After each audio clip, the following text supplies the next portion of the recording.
Hello viewers, कैसे हो आप सब लोग। मैं doctor Pawan Oberoi, former principal of ज्योत्मा girls PG college Khatauli, district Muzaffarnagar. Viewers और स्टूडेंट्स, मैं देखिए जो टीजीटी का जो आपका 17 जून 2016 में कॉमर्स का जो एग्ज़ाम हुआ था, ठीक है, उसका मैं बिल्कुल सॉल्व पेपर आपके लिए लेकर के आऊँ इस वीडियो में।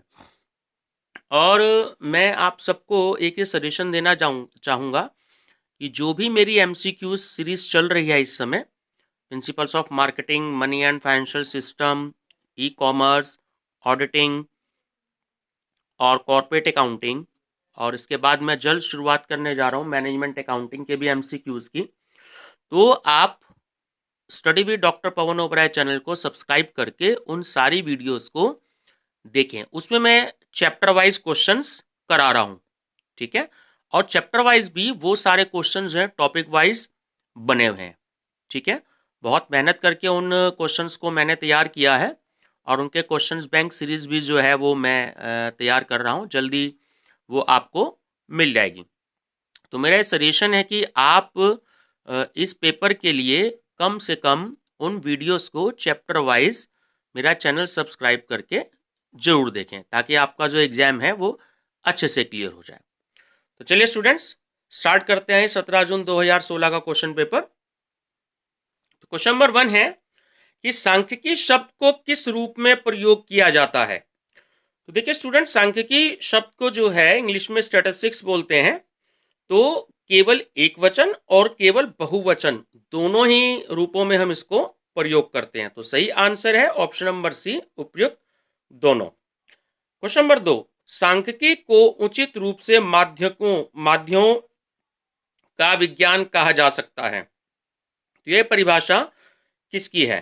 तो स्टूडेंट्स, ये जो परिभाषा है वो है ऑप्शन नंबर ए, बाउले की, ठीक है। क्वेश्चन नंबर 3, एक अनुसंधान, इंग्लिश में इन्वेस्टिगेशन कहते हैं अनुसंधान को, के लिए मौलिक रूप से संकलित समंक कहलाते हैं। स्टूडेंट, समंक भी लिखा हुआ हो सकता है और आंकड़े भी लिखा हुआ हो सकता है, ठीक है। इंग्लिश होती है डेटा। स्टैटिस्टिक्स की अगर हम बात करें तो वहां जनरली आपको समंक वर्ड भी लिखा हुआ मिलेगा, ठीक है। तो जो मौलिक मतलब ओरिजिनल तरीके से जो डेटा कलेक्ट किए जाते हैं वो कहलाते हैं प्राइमरी डेटा, ठीक है, प्राथमिक समंक, ऑप्शन नंबर ए। जैसे हम किसी से क्वेश्चनियर पूछ लेते हैं, किसी कंपनी की लेबर है या मैनेजर है, उनके हम विचार जान लेते हैं। तो प्राइमरी डेटा कलेक्ट करने में बहुत मेहनत करनी पड़ती है, ठीक है। चलिए क्वेश्चन नंबर 4, इकोनॉमिक टाइम्स द्वारा प्राप्त समंक है।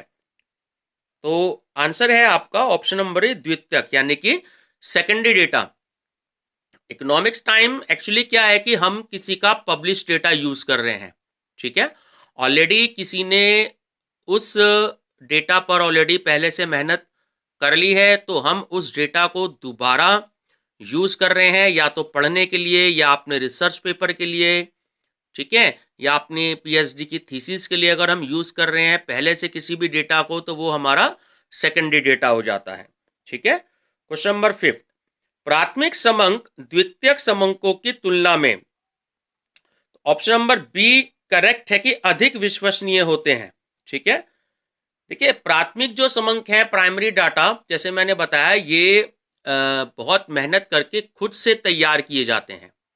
क्वेश्चनियर द्वारा भी हम कर सकते हैं, किसी से किसी के विचार हम जान सकते हैं, उसमें मेहनत भी ज़्यादा लगती है और वो रिलायबल भी ज़्यादा होते हैं, ठीक है। चलिए क्वेश्चन नंबर 6, एक सांख्यिकीय सारणी में पंक्ति के शीर्ष को कहा जाता है। तो ऑप्शन नंबर ए करेक्ट है, अनुशीर्षक। क्वेश्चन नंबर 7, एक अपवर्जी श्रेणी में, ठीक है, इंक्लूसिव और एक्सक्लूसिव दो सीरीज होती हैं, आप जानते हैं, ठीक है। तो ऑप्शन नंबर ए करेक्ट है कि दोनों वर्ग सीमाओं पर विचार किया जाता है, ठीक है, क्लास इंटरवल्स पर। क्वेश्चन नंबर 8, जब वर्ग की निचली और ऊपरी दोनों सीमाओं पर विचार करते हैं तो ऐसे वर्ग कहलाते हैं।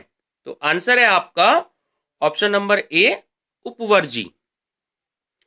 क्वेश्चन नंबर 9, संबंधित तथ्यों को वर्गों में क्रमबद्ध करना कहलाता है। तो देखिए आंसर है आपका ऑप्शन नंबर सी, वर्गीकरण। ठीक है, इंग्लिश में कहते हैं हम इसे क्लासिफिकेशन, और वर्ग जो होते हैं उसे हम कहते हैं क्लासेस। ठीक है, तथ्य को हम कहते हैं फैक्ट्स। आप एक चीज, जितने भी स्टूडेंट्स हैं या और जो भी कोई टीचर्स अगर ये पेपर देख रहे हैं तो एक चीज बहुत ध्यान से देखिएगा कि क्वेश्चन नंबर जो हमने पिछला क्वेश्चन पेपर स्टडी किया था 2019 का, उसमें स्टैटिस्टिक्स के केवल 2 या 3 क्वेश्चन थे। लेकिन अगर हम 2016 की बात कर रहे हैं, जो 17 जून 2016 में ये वाला जो एग्जाम हुआ है, तो अभी तक इसमें स्टैटिस्टिक्स के क्वेश्चन आते जा रहे हैं। ठीक है, तो आपको स्टैटिस्टिक्स की भी बहुत अच्छे से प्रिपरेशन करनी पड़ेगी। ऐसा हो सकता है कि किसी सब्जेक्ट के 2 क्वेश्चन पूछ लिए और किसी पे 10 क्वेश्चन पूछ ले, लेकिन सब्जेक्ट लगभग सारे ही कवर करने पड़ते हैं। तो आप जिस भी किसी टॉपिक पे तैयारी कर रहे हैं वो बहुत अच्छे तरीके से तैयारी करें। क्वेश्चन पेपर का कुछ नहीं आता पता कि वो आपसे किस टॉपिक के बारे में ज्यादा क्वेश्चंस पूछ ले। ठीक है, चलिए क्वेश्चन नंबर 10, केंद्रीय प्रवृत्ति की माप है। ठीक है, सेंट्रल टेंडेंसी बोलते हैं इंग्लिश में। तो एक माप होती है, वो है ऑप्शन नंबर ए, बहुलक। ठीक है, इंग्लिश में हम इसे मोड कहते हैं। क्वेश्चन नंबर 11, रेडीमेड वस्त्रों के औसत आकार की जानकारी के लिए केंद्रीय प्रवृत्ति सेंट्रल टेंडेंसी की कौन सी माप उपयुक्त रहेगी? तो देखिए मैं आपको स्टूडेंट्स बताऊं, जो क्वेश्चन नंबर 10 है और 11 है, एक ही बात है। व्यून्यस्टक है, उसको भी हम इंग्लिश में मोड बोलते हैं। ठीक है, ऑप्शन नंबर सी करेक्ट है। और जो क्वेश्चन नंबर 10 है वो भी करेक्ट है। उसने सिर्फ क्वेश्चन में लैंग्वेज का फर्क किया है, क्योंकि ऊपर वाले क्वेश्चन में भी यही पूछा है कि केंद्रीय प्रवृत्ति की एक माप है, तो आंसर है मोड। और इसमें भी पूछा है कि केंद्रीय प्रवृत्ति के लिए कौन सी माप उपयुक्त रहेगी, तो सीधी सी बात है कि आंसर नंबर सी। ठीक है, मोड। क्वेश्चन नंबर 12, एक श्रेणी में कितने चतुर्थकों यानी कि क्वार्टाइल्स की गणना की जा सकती है? तो सही आंसर है 2, Q1 और Q3। ठीक है, Q2 की अगर हम बात करते हैं तो Q2 हमारा जो है मीडियन ही होता है। ठीक है, चलिए क्वेश्चन नंबर 13, 15 संख्याओं का माध्य 15 पाया गया। यदि 2 संख्याएं 18 और 12 निकाल दी जाएं तब शेष संख्याओं का माध्य होगा। ठीक है स्टूडेंट्स, तो ऑप्शन नंबर सी सही है, 15। ठीक है, क्वेश्चन नंबर 14, 9, 17, 91 का समांतर माध्य है। तो स्टूडेंट देखिएगा, 9 और 17 आपका जो टोटल हो गया वो हो गया 26, 26 और 91 यानी कि 2 और 1 6 7, और आपका टोटल हो गया लगभग 117। ठीक है, 3 वैल्यूज हैं, आप डिवाइड करेंगे 3 से, आपकी वैल्यू आ जाएगी 39। ठीक है, चलिए ऑप्शन नंबर डी आपका करेक्ट है। तो वैसे भी ध्यान रखिएगा कि जितनी वैल्यूज आपको दे रखी हो सबका टोटल करके उनकी टोटल नंबर ऑफ वैल्यूज से डिवाइड कर दीजिएगा। ठीक है, 9 + 17 + 91 3 संख्याएं हैं, आपने इन सबको ऐड कर लिया और 3 से डिवाइड कर दीजिएगा। ठीक है, चलिए क्वेश्चन नंबर 15, माध्यिका यानी कि मीडियन और समांतर माध्य। ठीक है, एवरेज मीन की सहायता से बहुलक यानी कि मोड ज्ञात करने का सूत्र है। तो सूत्र यानी फार्मूला, तो सही आंसर है option number C, Z = 3 median minus 2 mean. ठीक, क्वेश्चन नंबर 16, 2 अंकों 8 और 18 का गुणोत्तर माध्य होगा।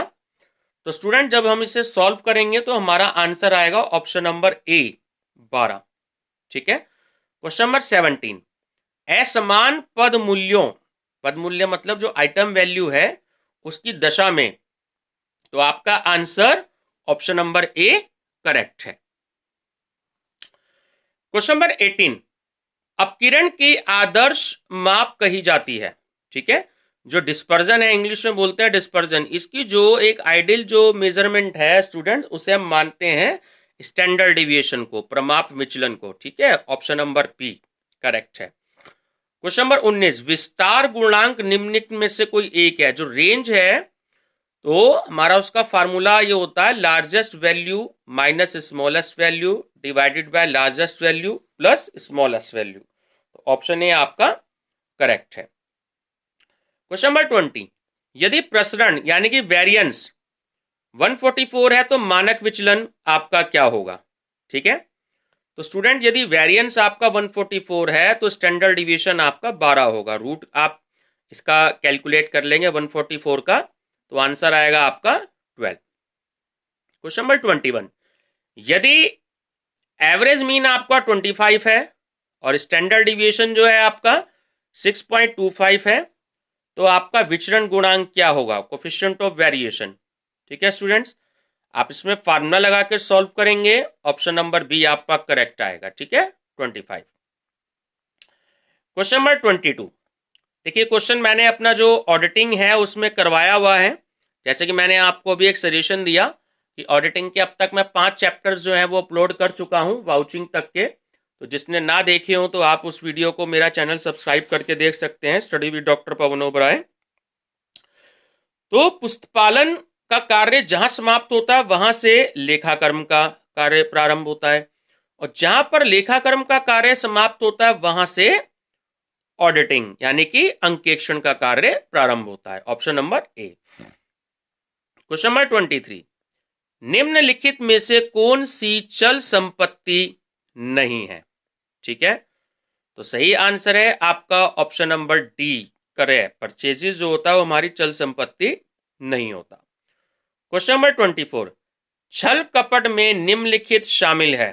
देखिए जब किसी से कोई फ्रॉड किया जाता है, कोई धोखाधड़ी की जाती है ना, तो उसमें चाहे वो पैसे का फ्रॉड हो, चाहे वो किसी के सामान का गुड्स का हो, या किसी की जो हम अकाउंट्स है एंट्रीज है उसमें अगर गड़बड़ कर दें, सही रिकॉर्ड ना दें, तो तीनों ही इसमें शामिल है। तो ऑप्शन नंबर डी आपका करेक्ट है। क्वेश्चन नंबर 25, चालू अंकेक्षण में अंकेक्षण का स्टाफ वर्ष भर लेखों की जांच में व्यस्त रहता है। तो ये परिभाषा किसके द्वारा दी गई है स्टूडेंट, ये भी क्वेश्चन है मेरी उस वीडियो में। ठीक है, ऑडिटिंग की, तो सही आंसर है आपका ऑप्शन नंबर डी J.R. बॉटलीबॉय द्वारा। ठीक है, क्वेश्चन नंबर 26, प्रारंभिक लेखों की पुस्तकों में लिखे जाने वाले लेखों की सत्यता की जांच करना प्रमाणन कहलाता है। ठीक है स्टूडेंट, जो वाउचिंग है चैप्टर नंबर 5 प्रमाणन का, उसमें ये मेरी वीडियो में आपको ये क्वेश्चन भी मिलेगा। ठीक है, तो सही आंसर है ऑप्शन नंबर सी बॉटलीबॉय। क्वेश्चन नंबर 27, निम्नलिखित में से किस संस्था की स्थापना पहले हुई।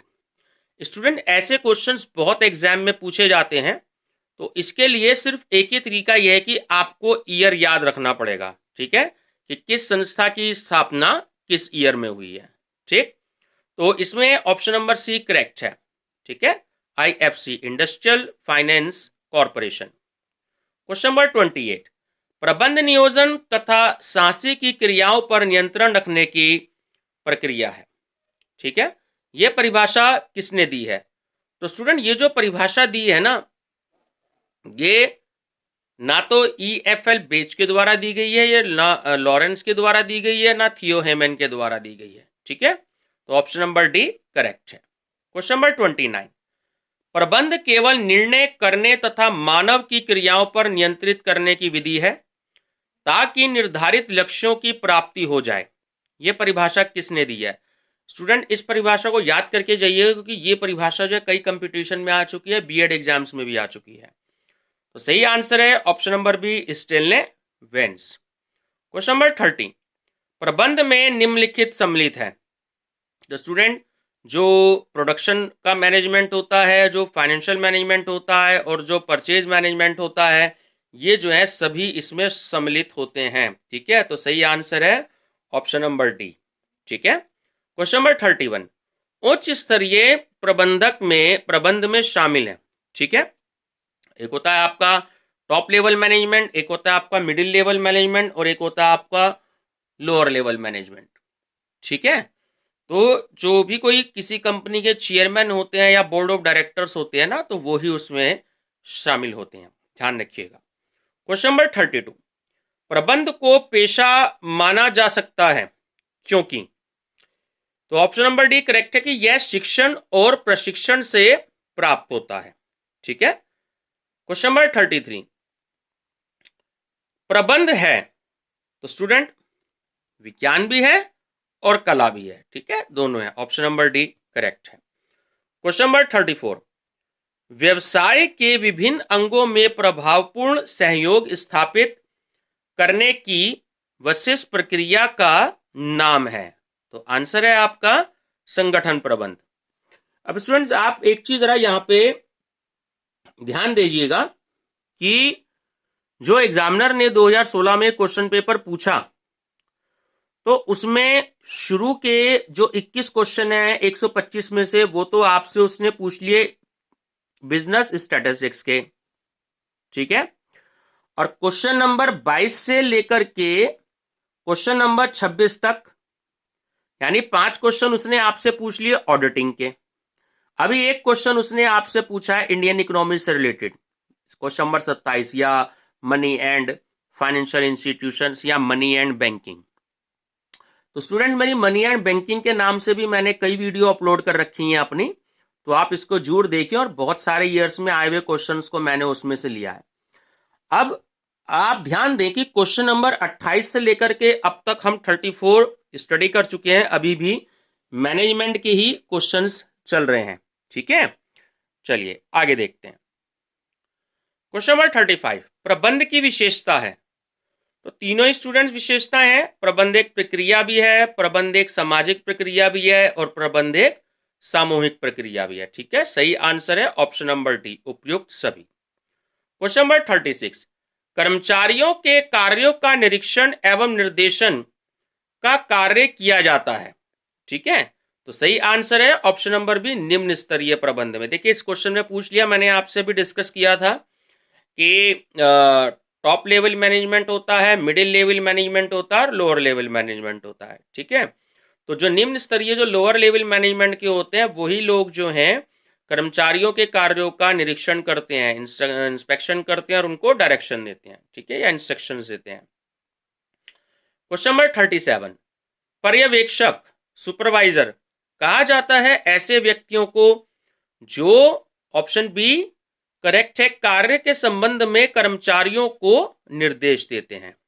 ठीक है, चलिए क्वेश्चन नंबर 38, भारत में पूंजी निर्माण की दर को बढ़ाने के लिए आवश्यक है। तो सही आंसर है ऑप्शन नंबर बी, कुशल प्रबंध व्यवस्था। क्वेश्चन नंबर 39, नियोजन का आधार है। तो स्टूडेंट जब कभी प्लानिंग की जाती है ना, तो वो किसी ना किसी पूर्वानुमान के आधार पर ही की जाती है। ठीक है, फोरकास्ट बोलते हैं हम इसे, या एस्टिमेशन बोलते हैं, उसकी जगह हम अनुमान लिखते हैं, और जो पूर्वानुमान होता है वो होता है फोरकास्टिंग। क्वेश्चन नंबर 40, नियोजन का तत्व है। नियोजन का तत्व है स्टूडेंट्स ऑप्शन नंबर डी, कार्यक्रम। ठीक है, क्वेश्चन नंबर 41, नियंत्रण आधारित है। तो नियंत्रण आधारित है ऑप्शन ए, संगठन पर। क्वेश्चन नंबर 42, नियंत्रण लागू होता है। तो ऑप्शन डी करेक्ट है कि प्रबंध के सभी स्तरों पर नियंत्रण लागू होता है।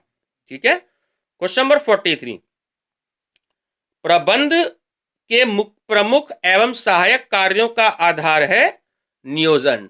ठीक है ना, आप जानते हैं कि जो भी कोई फंक्शंस होते हैं मैनेजमेंट के, तो उसमें नंबर फर्स्ट फंक्शंस पर आता है प्लानिंग। क्वेश्चन नंबर 44, मानव संसाधन प्रबंध का कार्य है। तो सही आंसर है स्टूडेंट ऑप्शन नंबर ए, कर्मचारियों की भर्ती एवं चयन।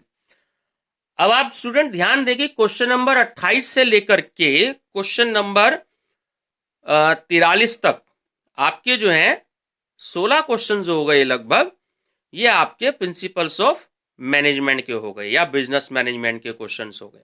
ठीक है, क्वेश्चन नंबर 45, व्यापारिक कार्यालय का मुख्य कार्य है। तो सही आंसर है ऑप्शन नंबर सी, रिकॉर्ड को और पत्रों को भविष्य के लिए सुरक्षित रखना। क्वेश्चन नंबर 46, वसूली खाता होता है, तो वसूली खाता होता है नाम मात्र का खाता, ठीक है, नॉमिनल अकाउंट बोलते हैं हम इसे। क्वेश्चन नंबर 47, लेनदारों को भुगतान का परिणाम होता है, जो रिजल्ट होता है, तो सही आंसर है ऑप्शन नंबर डी, कुल दायित्वों तथा कुल संपत्तियों में कमी। क्वेश्चन नंबर 48, विदेशी बैंक ड्राफ्ट का प्रयोग होता है, तो स्टूडेंट जो विदेशी बैंक ड्राफ्ट का प्रयोग होता है एक्चुअली वो फॉरेन ट्रेड में होता है, ठीक है, विदेशी व्यापार में, option number C.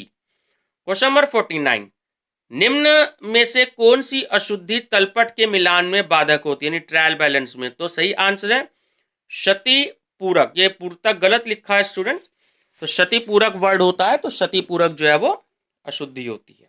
Question number 50, अब बिजनेस ऑर्गेनाइजेशन के क्वेश्चन जो हैं वो आपके स्टार्ट हो रहे हैं यहां से, ठीक है, बिजनेस ऑर्गेनाइजेशन भी आप पढ़ के जाइएगा क्योंकि इसमें से भी क्वेश्चंस आते हैं।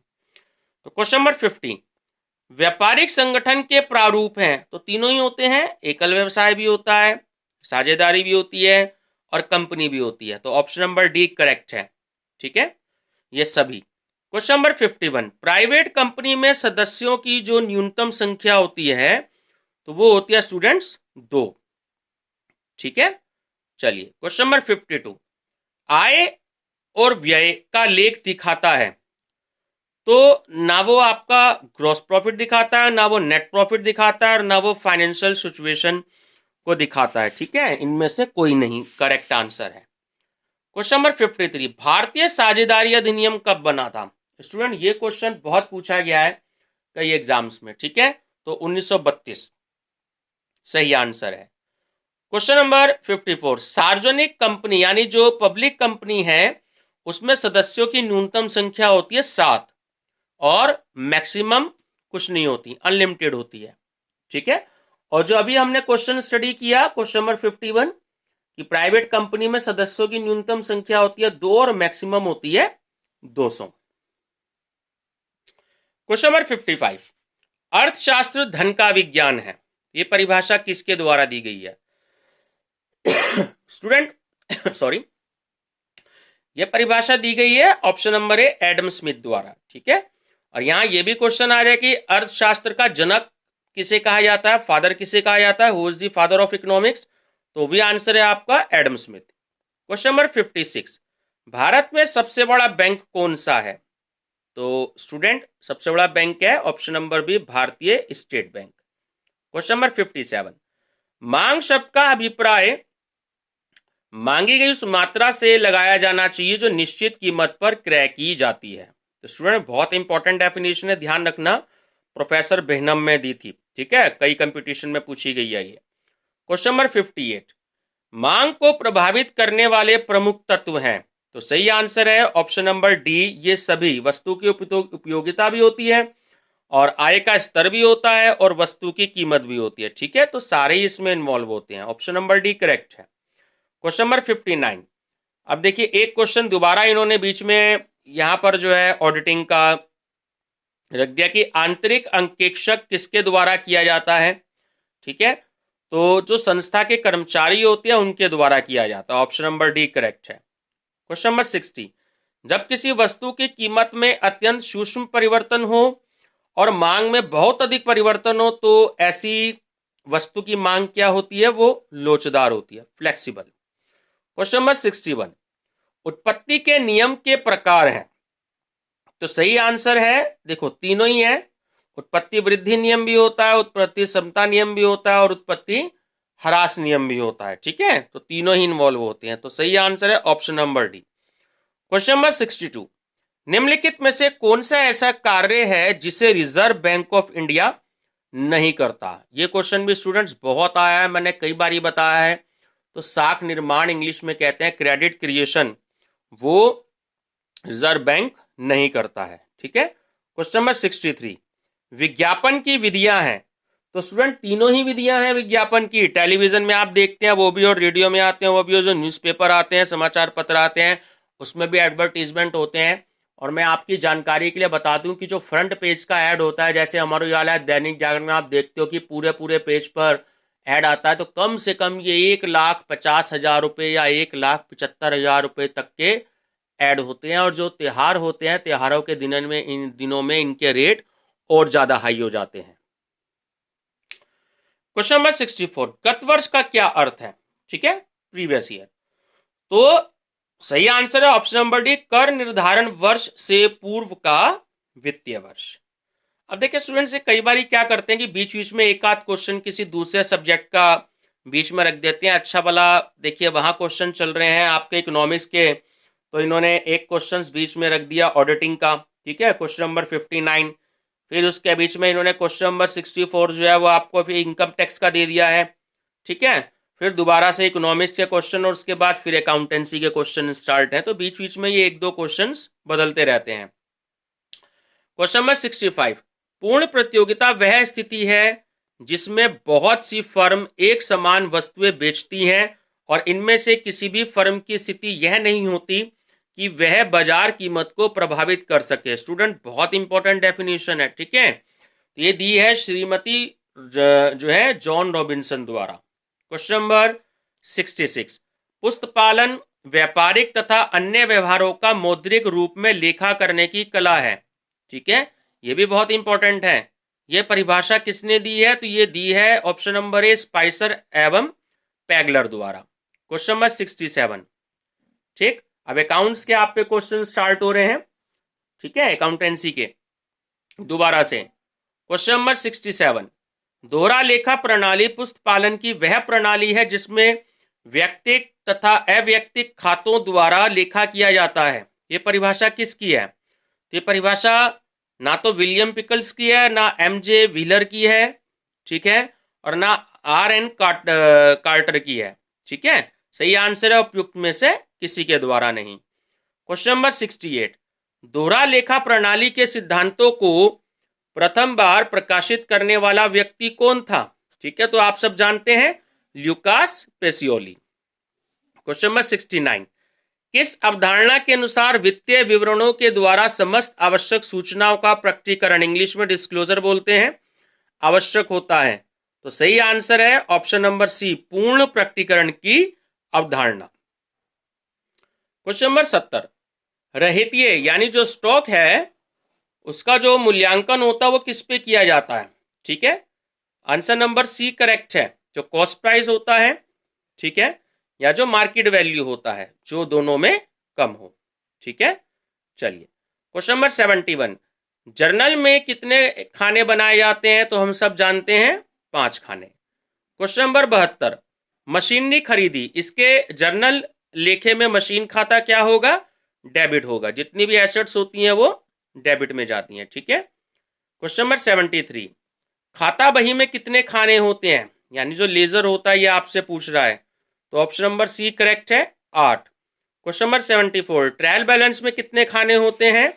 तो ऑप्शन नंबर सी करेक्ट है, 4। क्वेश्चन नंबर 75, कैपिटल अकाउंट पूंजी खाता है, कौन सा खाता होता है?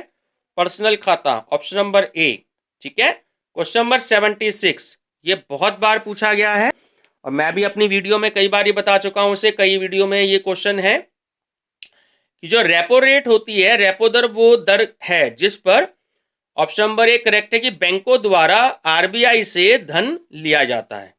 क्वेश्चन नंबर 77, ट्रायल बैलेंस बनाने के लिए प्रायः किस विधि का प्रयोग किया जाता है? तो ऑप्शन नंबर सी, योग एवं शेष विधि, ठीक है। क्वेश्चन नंबर 78, मोस्ट इंपॉर्टेंट, किस बैंक का पुराना नाम इंपीरियल बैंक था? तो सही आंसर है option number B, State Bank of India. Student, money and financial system की मेरी 3-4 वीडियो अपलोड हो रखी हैं, तो आप उसमें से जो है स्टडी कर सकते हैं, और जो बैंकों के क्वेश्चन देखने हो वह मनी एंड बैंकिंग के नाम से आप सिलेक्ट करके मेरी वीडियो चैनल सब्सक्राइब करके मेरा देख सकते हैं। क्वेश्चन नंबर 79, गार्नर बनाम मरे के निर्णय के अनुसार दिवालिया साझेदार की हानि को अन्य साझेदारों में बांटा जाना चाहिए। तो सही आंसर है पूंजी अनुपात में, ऑप्शन नंबर ए। क्वेश्चन नंबर 80, संपत्तियां जो बाजार में लाभदायिकता बढ़ाने के लिए क्रय की जाती हैं, ना कि बेचने के लिए कहलाती हैं, तो उन्हें क्या कहते हैं? फिक्स एसेट्स, स्थायी संपत्ति, ऑप्शन नंबर सी करेक्ट है।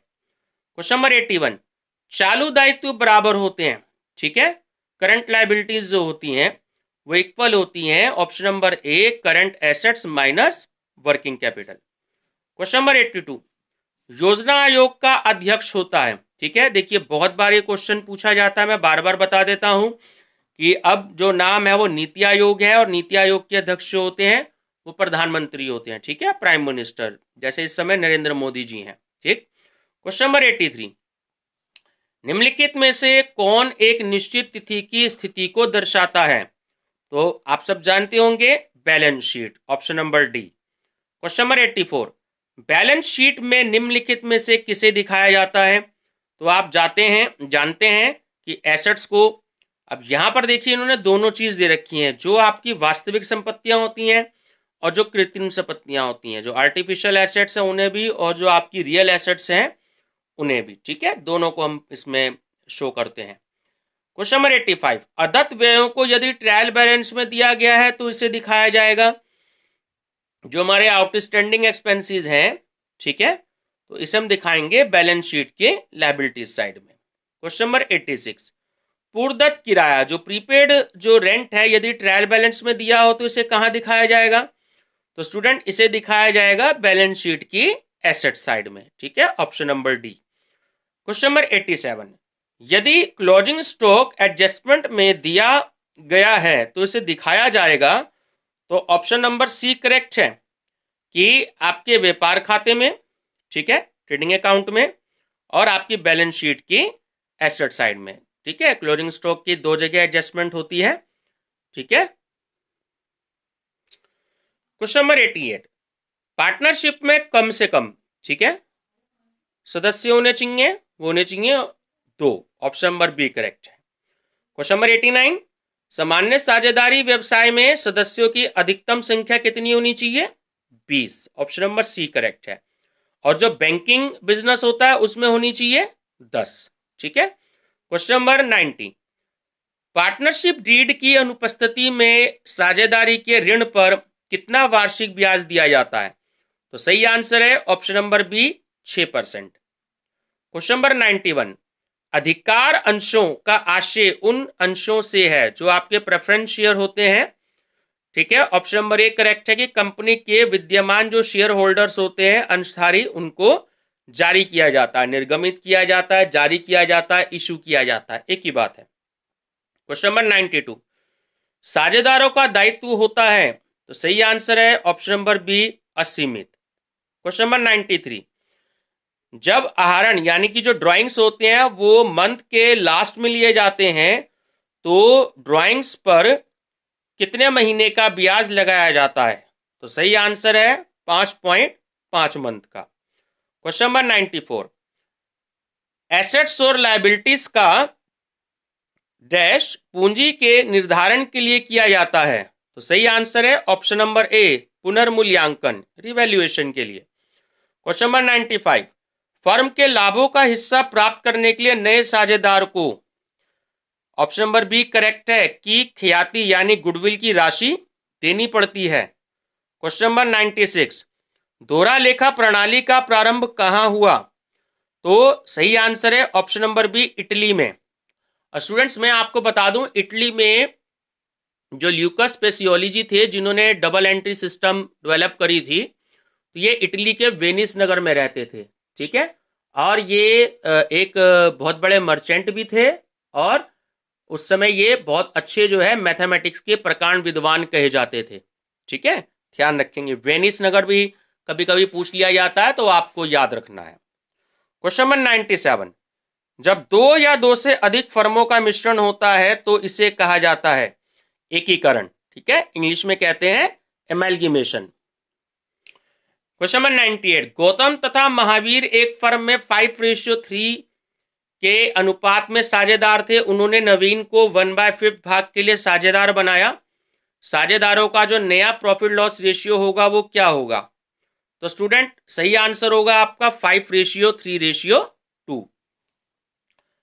क्वेश्चन नंबर 99, लाभ जोखिम का पुरस्कार है, बहुत बार क्वेश्चन पूछा गया है, ठीक है, सही आंसर है ये option number B professor Thomas का। क्वेश्चन नंबर 100, ए, बी और सी का जो प्रॉफिट लॉस रेशियो है 5:3:2 है। बी के अवकाश ग्रहण करने पर ए और सी का जो प्रॉफिट लॉस रेशियो वो क्या होगा? तो सही आंसर है 5:2। ठीक है, क्योंकि ए का हो गया 5, बी का हो गया 3, सी का हो गया 2।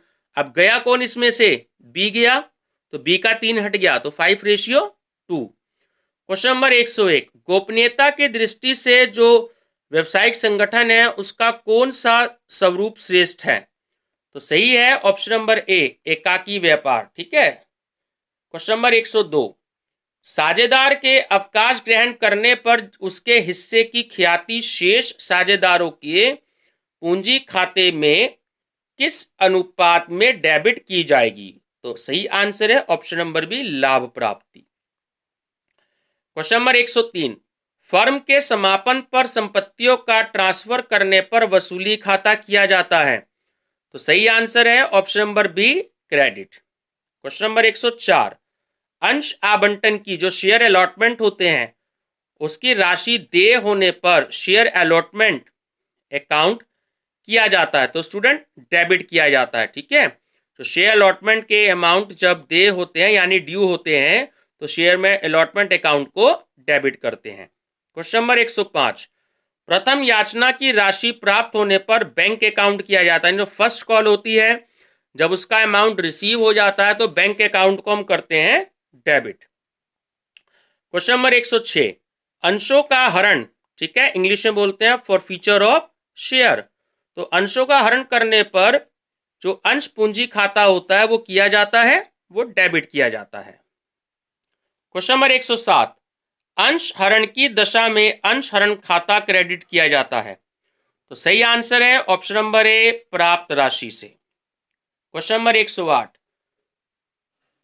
हरण किए गए अंश को पुनः निर्गमित करने के पश्चात अंश हरण खाते के शेष को किस खाते में ट्रांसफर किया जाता है?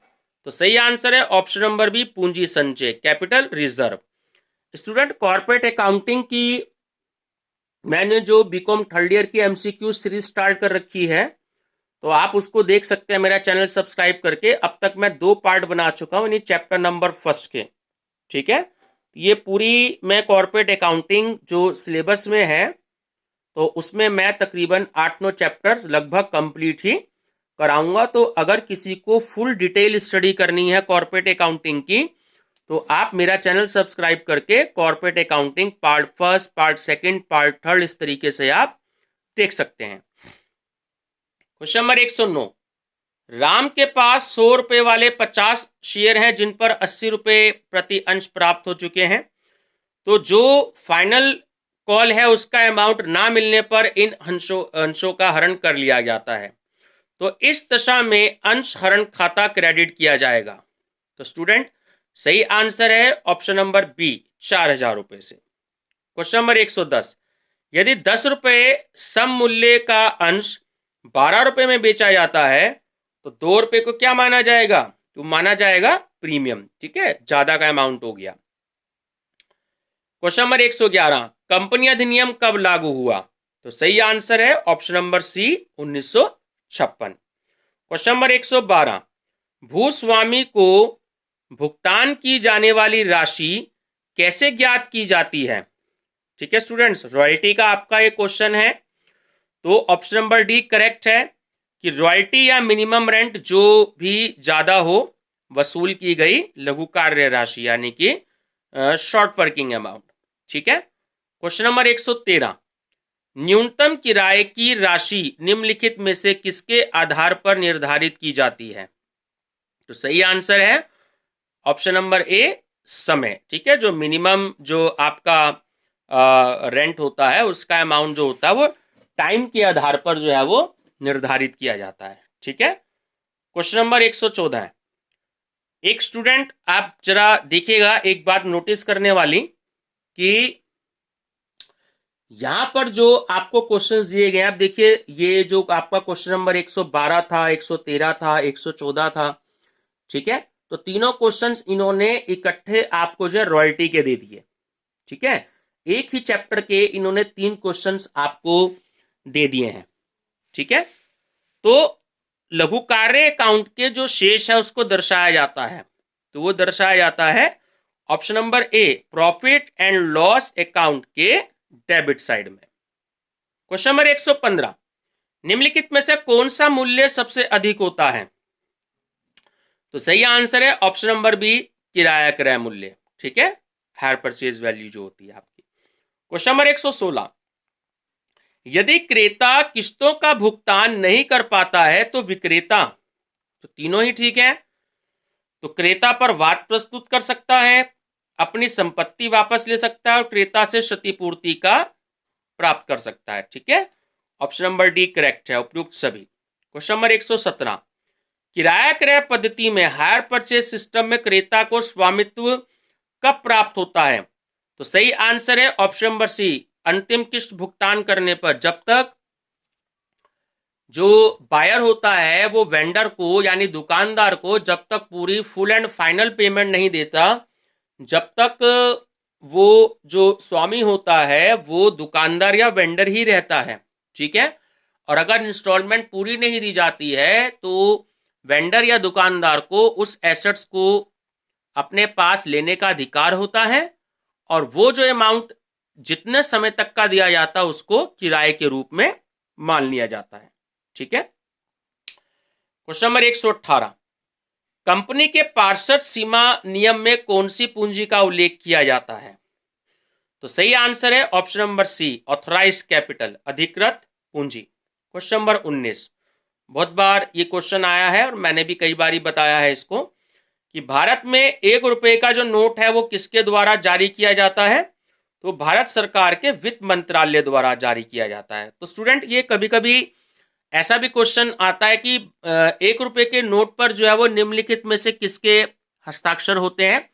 तो उसमें जो होते हैं वो इसमें वित्त मंत्रालय के सचिव के सिग्नेचर होते हैं उसमें। ठीक है, उसको आरबीआई इशू नहीं करता, और ना ही उस पर गवर्नर के साइन होते हैं रिजर्व बैंक के, और रिजर्व बैंक के जो गवर्नर है वो इस समय श्री शक्तिकांत दास जी हैं। ठीक है, ध्यान रखेंगे। क्वेश्चन नंबर 120, मुद्रास्फीति का सबसे बुरा प्रभाव पड़ता है?